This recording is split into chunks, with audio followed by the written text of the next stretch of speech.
बड़े प्रसन्न हुए। उन्होंने कहा प्रभु ये तो बहुत बढ़िया दवा है, बार बार आपको स्मरण नहीं करना पड़ेगा, जितनी बार कोई जरूरत पड़ेगी घंटा से मांगेंगे मिलेगा।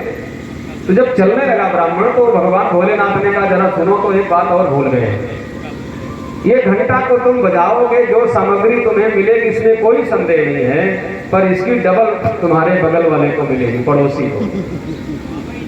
अब उनका माथा ठनक गया। पूजा मैं करूं, साधना मैं करूं, परिश्रम मैं करूं, फल बगल वाले को मिले, ये कैसे हो सकता है?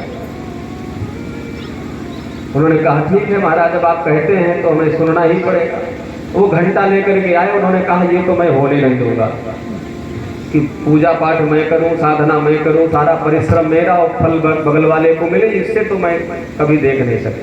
तो एक अंगोछे में लपेट करके उसको एक किनारे रख दिया उस घंटे को, और चीज बाहर चले गए कमाने के लिए। जाऊंगा, परिश्रम करूंगा, कमाऊंगा, मेहनत करके खाऊंगा, पर बगल वाले को उन्नति नहीं देखूंगा।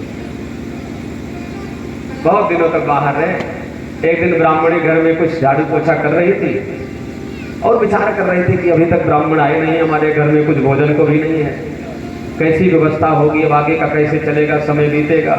यही विचार करते करते वो घंटे को ही झाड़ फूक रही थी। घंटा धोखे से बज गया और जो चीज वो मन में कल्पना कर रही थी वो घंटे से प्रस्तुत हो गई, मिल गई।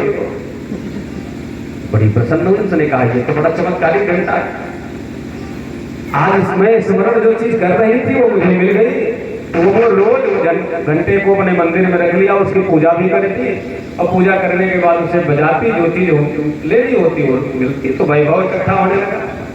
धीरे धीरे करके बहुत सुंदर उनका धन संपत्ति हो गई उनके पास। एक दिन ब्राह्मण अचानक पहुंच गए घर में, तो देखा तो यहाँ का वातावरण बदल गया पूरे घर का। दौड़ते हुए अंदर गए और कहा अरे देवी सुनती हो, कहाँ हो, देखो मैं आ गया। तो जैसे ब्राह्मणी निकली